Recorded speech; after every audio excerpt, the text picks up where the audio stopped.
Bonjour, je m'appelle Luc Van Marke. Nous sommes dans la Villa Marie en Toscanie, notre demeure familiale. Voilà, donc je suis ensemble avec Schleit qui fait son projet Human. Voilà, Schleit m'a demandé de faire une interview non préparée. Voilà, donc je me soumets au test.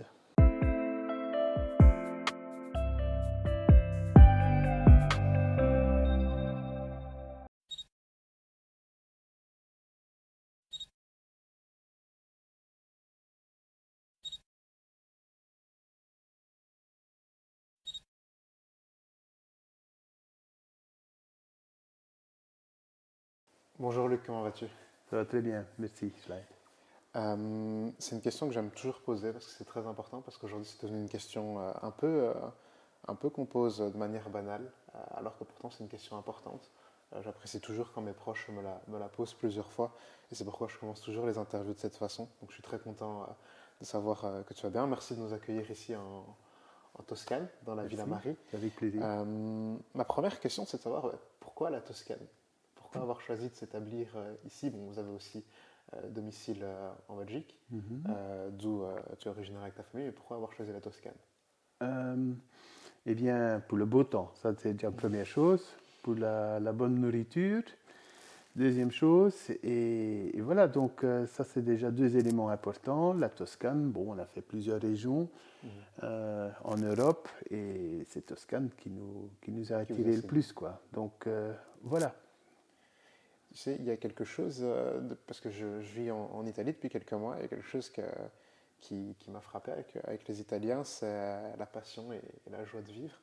Ça fait quand même quelques heures que j'ai pu passer avec toi et c'est quelque chose qui te caractérise bien. Tu es plutôt bon vivant, du genre à faire des blagues et de bonne humeur. Ouais. Je voulais savoir d'où ça vient, si c'est venu naturel, si c'est une philosophie, une vision particulière que tu as adoptée. Non, c'est quelque chose qu'on a toujours eu dans la famille, je pense. Mhm. Un petit grain d'humour, un petit grain pas de sarcasme, mais de ironie et des choses pareilles. Et donc, ça se traduit dans une certaine humour, quoi. Ok, parfait. Et, euh, et en parlant de famille, je voulais, parce qu'ici on a pu échanger, partager avec ta fille, Mhm. avec ta femme aussi, et ton fils Pas qui n'est encore pas avec là, Arthur, mais qui ouais. était dans les discussions. Ouais. Euh, Qu'est-ce que représente cette famille? Parce qu'on y reviendra sans doute plus tard. Ce qui est intéressant à voir, en tout cas dans les échanges que j'ai pu voir, c'est que du Mhm. coup, depuis quelques années déjà, tu as mené une belle carrière, tu es, Mhm. un homme d'affaires, et tu les impliques, et ça, je trouve ça, en tout cas tes enfants, Oui. et je trouve ça beau parce que c'est pas toujours quelque chose qu'on trouve facilement. Non, c'est vrai. C'est pas commun, je le dirais. C'est pas commun du tout. Et ça, naturellement, ses origines. Donc, moi-même, sortant d'une famille qui a fait dans les affaires, voilà, j'ai vu, nous avons pu observer toutes les disputes intrafamiliales de jalousie et de mesquinerie, voilà, entre les différents membres de la famille, en premier Mhm. degré en plus. Voilà, et ça a lourdement marqué euh, ma famille en interne. Voilà. Ok. Mes frères ont tous été lourdement, je ne peux pas le dire au contraire, marqués par cette, cette mentalité. Et puis j'ai eu la bonne chance de me marier avec Marlène, donc mon Mhm. épouse. Et donc là, elle était fille unique. Donc probablement on dira, oh c'est plus facile, mais je ne le pense pas, ça ne change rien du tout. Elle est fille unique et là j'ai vu que à un certain moment, mes beaux-parents ont cédé quasi tout ce qu'ils avaient à leur fille, Mhm. donc à mon épouse, et ça m'a beaucoup fortifié dans le début de mes affaires. Hein. Ça fait pas tellement longtemps que je suis dans les affaires, je suis musicien, donc ça fait pas tellement longtemps, c'est depuis 2008. Et, mais ça m'a aidé dans le début de mes affaires, le fait qu'ils ont fait cela, et ça m'a lourdement marqué. Et c'est quelque chose qui s'est installé entre mon épouse et moi en se disant, voilà, on ne va pas attendre qu'on soit mort pour enlever sa chemisette, mais il faut le faire avant qu'on soit mort pour que la famille puisse en bénéficier. Et aussi, ce qu'il y a aussi, c'est que c'est en partageant dans la famille que on se fortifie. C'est tout à fait l'inverse de la philosophie que j'ai connue quand j'étais gosse auprès de disons, on peut parler de mes ancêtres maintenant, puisqu'ils ont tous disparu. Là où la philosophie était que donner à ses enfants, c'était s'affaiblir. Mais ici, nous, on est plutôt dans la philosophie que donner à ses enfants, c'est se fortifier, quoi. C'est beau, j'apprécie beaucoup parce que c'est vrai qu'avec du coup ce que tu as vécu, tu aurais pu te dire ben non, je vais appliquer la même chose. Absolument. Et tu es parti à l'encontre. Et donc tu disais tout à l'heure que donc, tu te lances dans les affaires en 2008. Ouais. Dans quel domaine particulier? Comment ça se passe? Est-ce que tu te dis, bon, avec ce que tes beaux-parents cèdent à Marlène, on va tenter quelque chose ou... Non, c'est pas passé comme ça. Au fait, ce qui s'est passé, c'est qu'au moment que lors de ma carrière musicale, j'ai toujours tenté de faire des choses extra professionnelles, c'est-à-dire des choses non extra purement professionnelles. C'est-à-dire, voilà, quand j'étais à l'orchestre, je voulais faire de la musique de chambre. J'ai mis en place un cycle de concerts de musique de chambre. À un certain moment, je voulais mettre un syndicat en place. Et comme ça, j'ai tout le temps voulu m'échapper à la bête réalité d'aller travailler et voilà, 9 to 5 work et go home and je ne dis pas le mot, quoi. Donc voilà, j'ai toujours voulu m'échapper à cela, toujours un peu me rebeller à cela. Et c'est quelque chose qui est inné en moi, donc je ne peux pas, voilà, je ne peux pas ne pas le faire. Et ça fait que j'ai tenté de faire de la musique de chambre, j'ai joué avec les meilleurs musiciens qu'on peut s'imaginer en Belgique. Vraiment, j'ai eu beaucoup de chance avec les gens avec lesquels j'ai pu jouer. J'ai fait des enregistrements qui m'ont fait beaucoup de plaisir. Et puis, à un certain moment, je voulais enregistrer les concertos de Mozart avec le Wiener Philharmoniker. Et je n'avais pas les fonds. Je n'avais pas les fonds de le faire. C'était à l'époque 900 000 francs belges, donc c'était un petit million d'euros pour le faire pour une semaine d'enregistrement avec le chef. Et je ne les avais pas. Je ne les avais pas.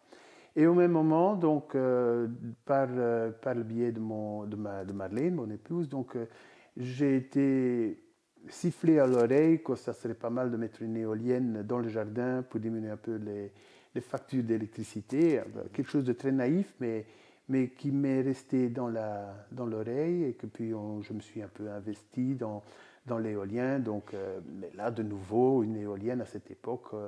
c'était en 99 qu'elle a glissé ça dans mon oreille. Donc, c'était 36 millions de francs belges. Donc, de nouveau, un petit million d'euros, quoi, 200 000 euros. Dans les fonds d'aujourd'hui, c'était impossible de le payer. Et comme ça, mais ça m'était quand même resté dans le cerveau en disant, voilà, tout de suite, flûte. Voilà, et puis en discutant, j'ai trouvé des partenaires qui étaient prêts à m'accompagner dans cette aventure et de financer l'éolienne et de me donner des espèces de primes de location et d'utilisation de mon terrain et des choses pareilles. Et voilà, d'une chose est venue l'autre, d'une éolienne que finalement je ne pouvais pas mettre puisque j'étais trop près du voisinage. Voilà, j'ai dit, mais au lieu de mettre une éolienne, je vais en mettre 10. Des éoliennes autour et ainsi de suite. Et comme ça, je vais me faire un peu d'argent et avec cet argent-là, je pourrais finalement enregistrer mes Mozart. Et je suis content. Voilà, et tout fonctionne là-dessus. Marlène, elle était toute contente puisque quand je suis pas énervé puisque je suis frustré de quelque chose, voilà, au fait, ça lui arrange bien. Donc, va et amuse-toi. Donc, c'est venu comme ça. J'ai mis 7 ans. Donc, en partie de 99, donc 7 ans, 8 ans, voilà. Et soudainement, voilà, on avait réalisé donc le projet éolien de Bastogne, le projet éolien de Perruy, les premières éoliennes, et voilà quoi. Donc là, j'ai, sous impulse, lourd impulse de mon épouse, vendu le tout. Ça nous a fait quand même un peu d'argent, une jolie petite somme déjà. Mais j'étais toujours musicien, quoi, à l'orchestre. J'étais toujours musicien à l'orchestre. Et voilà, j'avais même, à ce moment-là, été chargé de cours, comme on dit, prof au conservatoire à Gand, musique de chambre. Je ne sais pas si c'était le terme prof, mais chargé de cours, je ne sais pas comment. Enfin, c'était fonction de prof. Et ainsi de suite. Donc, voilà. Et en 2007, je me suis débarrassé donc de mon acquis, donc sur Bastogne et sur Perruy.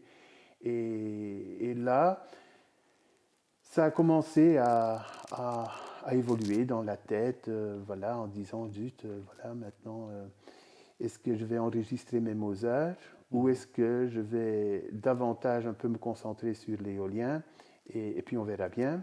Ce que j'ai choisi, voilà, en 2008, ça s'est terminé à l'orchestre, pas de façon très fabuleuse, pas agréable, mais voilà, je n'avais plus soudainement la tête à cela, c'était impossible de combiner les deux. Et voilà, je me suis petit à petit professionnalisé et voilà, de bon père en famille qui s'amuse pendant le week-end avec des éoliennes, ben, je suis devenu un chef d'entreprise, quoi, forcément. Ok.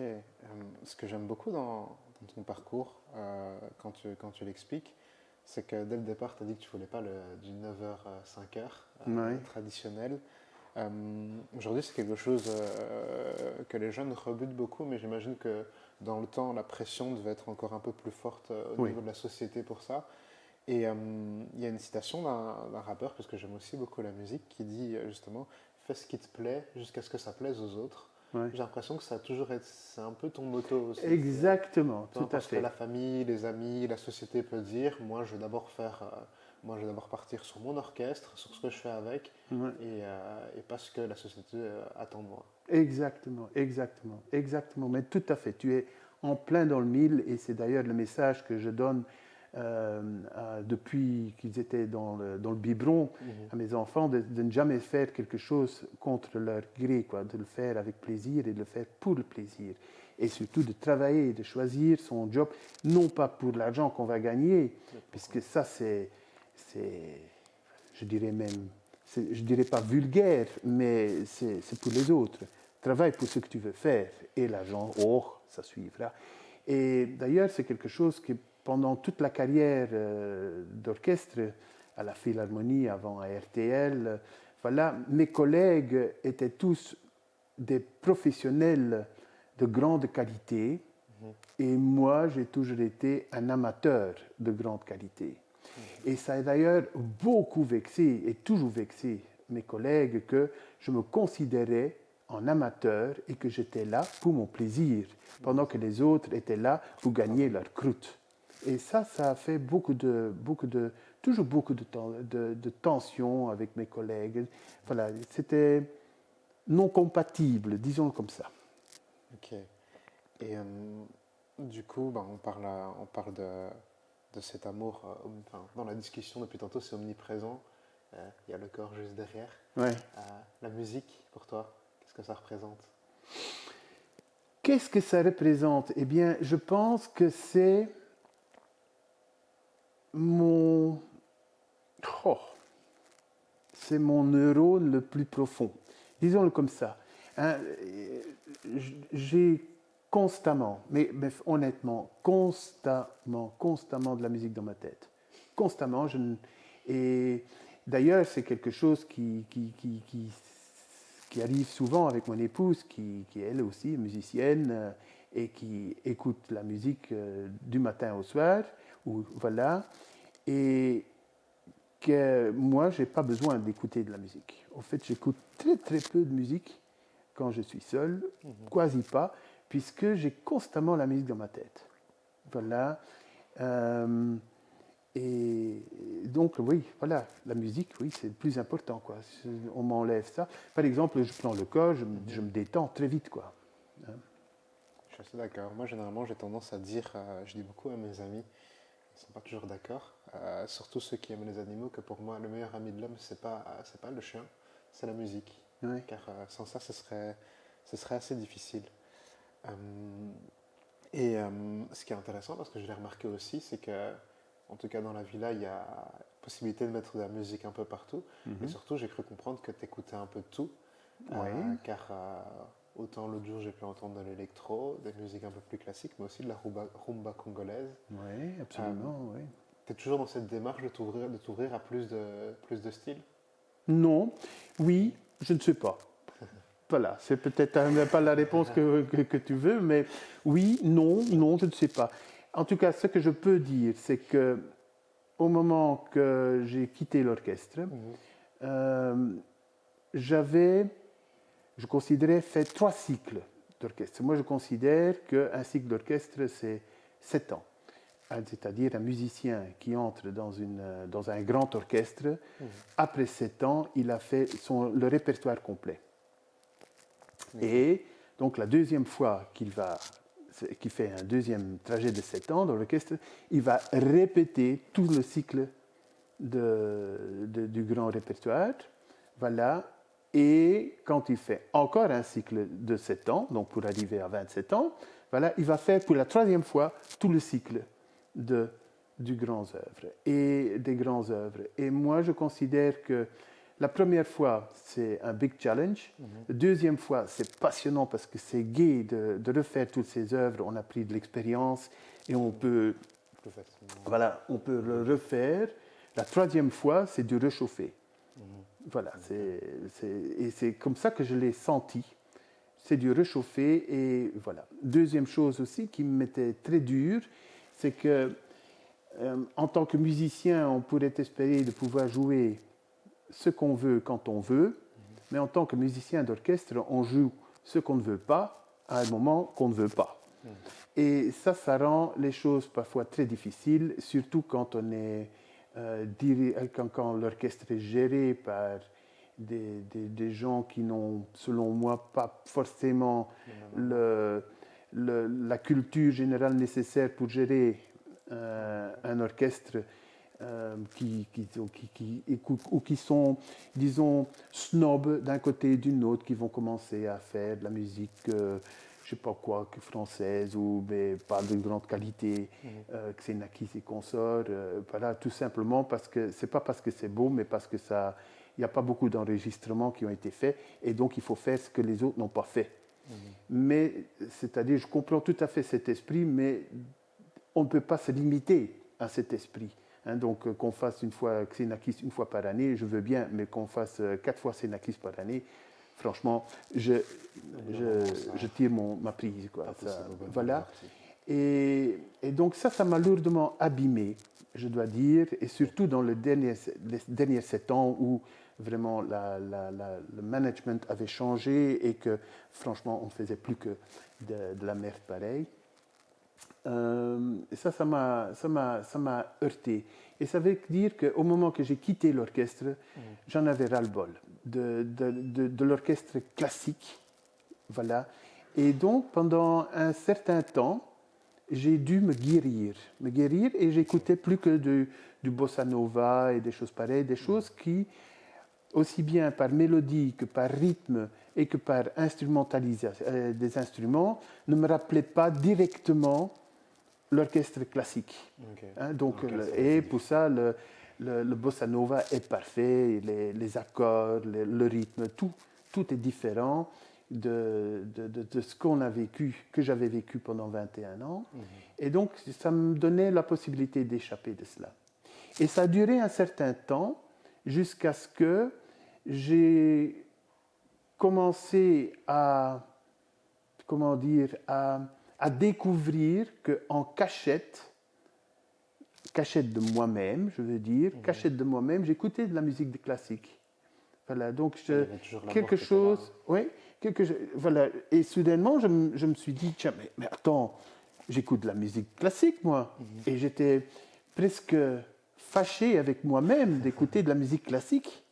Voilà, et puis ça a duré jusqu'à ce qu'on a construit le parc, non avant, au moment qu'on a commandé les éoliennes pour le parc de Jean-Bloualin, les éoliennes de Jean-Bloualin. Donc à ce moment-là, soudainement, j'étais dans la voiture, je venais de Paris, et je me suis dit, tiens, Marlène, écoute, je dois te confesser quelque chose, je suis guéri. C'est beau. Voilà, ouais.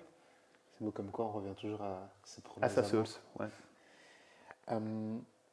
J'ai envie de prendre un peu de hauteur sur cette interview et te demander ce que tu penses d'une autre citation d'un artiste que je pense que tu dois bien connaître, qui était ce que j'appelle un rappeur avant l'heure. C'est Jacques Brel, qui Ouais. au cours d'une interview a dit que le talent, c'est avoir envie. Il y a beaucoup de gens qui trouvent ça un peu controversé. Moi, j'aimerais bien avoir ton regard sur la question, dans l'optique où je regarde que ce soit ton investissement dans la musique à tes débuts et jusqu'à aujourd'hui, ou même le moment où tu te lances dans les affaires. Est-ce que tu peux dire que le talent, c'est d'avoir envie?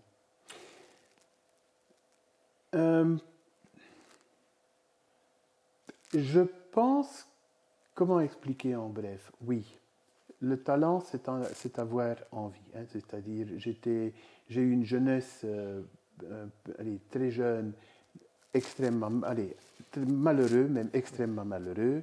Hein, donc, à mes 9 ans, j'ai dû être séparé de mes parents. J'ai été habité chez une tante. Et là est venue donc ma frustration de ne pas entendre la musique, puisque chez mes parents, j'entendais la musique classique, du Schubert et ainsi de suite. Et chez ma tante, il n'y avait plus que la radio, et ça me dérangeait. Et je me rappelle qu'à Noël, j'ai demandé donc une radio à ma mère, voilà ce que j'ai eu. Et c'est là que j'ai décidé, quand j'avais 9 ans, de devenir musicien. Et à 9 ans, tu savais déjà que... Ouais, j'ai dit, voilà. Et puis, toutes des petites choses comme ça, tous des détails. Par exemple, à 10 ans, je regardais la télévision à Ostende à ce moment-là. Donc, mes parents étaient rentrés en Belgique. Donc, j'habitais de nouveau chez papa et maman. Et je voyais, par exemple, comme ça, bêtement, à la télévision, un corniste qui jouait, qui était filmé. Et je voyais sur les palettes, on voyait que le type, il bouffait ses ongles. Voilà, et donc il n'avait pas d'ongles comme ça, il avait les ongles bouffés. Eh bien, ça m'a suffi du moment à l'autre de dire « Ah non, ça c'est quand même pas possible. » Ah non, mais franchement, tu le vois là, avec ses ongles bouffés. Et donc, du jour au lendemain, c'était terminé, je ne me bouffais plus les ongles. Et donc, la modification fait beaucoup. Et maintenant, pour revenir plutôt vers ta question, quelques années plus tard, je me rappelle, je suis chez un maître de la musique, quoi, donc chez Barry Tuckwell. Okay. C'est, je dirais, le plus grand corniste que j'ai connu dans ma vie, en tout cas, le plus talentueux. Et je me rappelle, on était à Assise dans un stage musical, enfin j'étais à Assise chez lui, stage musical, et je faisais Cherubini. Deuxième sonate, et j'avais une langue qui était extrêmement lente, donc un peu difficile, quoi, donc pas habile. Et je voulais faire donc cette sonate-là, mais comme elle va très très vite, voilà, ça, et je ne pouvais pas vraiment bien le faire. Et puis je me rappelle, il m'a pris ma partition, il a fermé, il m'a mis dans la main, il dit, allez. Et ça m'a extrêmement frustré à ce moment-là. Ça m'a beaucoup frustré. Et c'est là le coup d'envoi pour avoir étudié le double coup de langue, ta-ka-ta-ka-ta, au lieu de ta-ta-ta-ta, ta-ka-ta-ka-ta-ta. Et j'ai beaucoup travaillé dessus jusqu'à un moment où je pouvais vraiment l'utiliser sans qu'un tiers puisse l'entendre. Et donc, ça veut dire que beaucoup d'années plus tard, j'ai pu enregistrer donc Cherubini, voilà, avec Daniel Blumenthal. Et voilà, la critique dans le dans le Diapason, le magazine très renommé français. Donc la critique est que simplement, mais écrite littéralement, incroyable, c'est que je supplantais aisément le Cherubini enregistré par Barry Tuckwell, avec son nom dedans, quoi.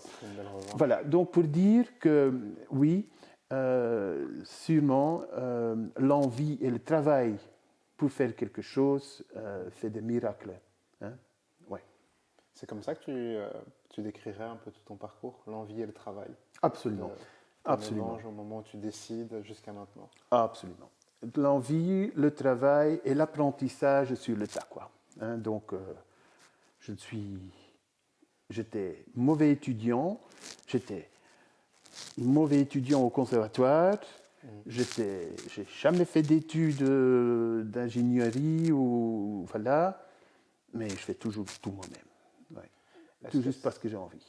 Est-ce que c'est aussi un peu, parce que tu parles d'apprentissage, c'est aussi un peu guidé par la curiosité et ce qui t'intrigue, bon, pour le coup la musique, mais est-ce qu'il y a un peu de curiosité ou c'est juste j'aime ça, alors je vais me donner les moyens? Oui, non, c'est pas la curiosité, pas du tout. Je ne pense pas. Je ne suis pas de nature curieux. Je suis plutôt de nature d'impulse. Okay. C'est-à-dire, allez, on va peut-être rigoler, je ne réfléchis pas de trop, voilà, mais quand j'ai un impulse qui me plaît bien, eh ben, j'y vais. Et je ne me pose pas de questions. Est-ce que ça va rapporter quelque chose? Est-ce que ça servira à quelque chose? Qu'est-ce que les autres vont penser? Est-ce que j'ai bien les reins assez solides? Est-ce que... Si tu as envie de quelque chose... C'est pas du tout mon problème. C'est-à-dire, quand je me dis, ah tiens, je ferais bien ça, sur un coup de manivelle, hop, et c'est reparti, quoi. J'ai beaucoup d'admiration pour ça. Parce que moi, sans doute que je réfléchis trop. Et je sais que parfois, même si ça peut paraître contre-intuitif, mais trop réfléchir, souvent, j'ai l'impression que ça nous fait manquer beaucoup d'opportunités. Oui, il faut pas tout calculer, quoi. Faut vivre, il faut y aller et tu verras bien si voilà, c'est comme c'est comme aller tu sais, le fauve qui va attraper un gibier, il n'est pas sûr qu'il va l'attraper, hein. C'est vrai, mais il y va quand même. Mais il y va. On va tout doucement arriver à la fin de cette discussion. Avant ça, j'ai 2 questions pour toi. La première, c'est, même si j'ai une idée au vu de tout ce qui est ressorti de cette interview, c'est de savoir ce que tu aimerais laisser comme héritage en termes de valeurs à tes enfants et aux gens qui t'entourent. Oh là là, quelle question. Bon, d'abord, un bon souvenir, hein, pas un trop mauvais souvenir, ça c'est la première chose. Donc, ça, c'est la chose la plus importante. Un bon souvenir, quelque chose une trace positive, ça c'est sûr. Et puis, quelque chose qui... Non, le savoir que ce que j'ai fait les a aidés pour mettre leur premier pas dans la vie, disons, bon, adulte, puisque le reste est déjà fait. Hein, donc, dans la vie adulte, donc, ça, c'est pas mal. Donc, et c'est ce qu'on est en train de faire. Hein, donc, je t'en ai un partage de toutes les actions entre les enfants et nous. On est en train de travailler dessus en plein. Donc, chacun est égal dans la famille. Ça, c'est très important. Et le summum, pour moi, ça serait si je pourrais encore réussir un ou 2 projets tels que je les vois et que je puisse faire de sorte qu'on puisse mettre quelque chose de côté, que non seulement la génération qui est maintenant là, Arthur et Marie, mais la génération qui en suit puisse encore en profiter et que je puisse mettre quelque chose sur le côté pour garantir cela, quoi. C'est tout ce qu'on te souhaite. Voilà. La dernière question, c'est une question que j'aime beaucoup. Souvent, je la tourne vers le futur comme vers le passé. J'aimerais savoir aujourd'hui si je te donne un bic, une feuille, une bouteille à jeter à la mer pour le Luc qui a 10 ans. Qu'est-ce que tu lui écrirais à ce Luc? Oh là là là là là là là là. Ben, j'y mettrais tout ce que j'ai appris sur cette feuille. Comme ça, il peut en profiter. Ça lui éviterait beaucoup de fautes. apprend des fautes. Donc, C'est vrai, mais enfin, tout ce que je pourrais lui communiquer Communiquer. maintenant, c'est de... voilà quoi. Je pense que c'est ça. Pour le reste, le Luc de 10 ans, ben, il se démerdera bien, quoi. Merci beaucoup, Luc, pour Avec un notre plaisir. Slide.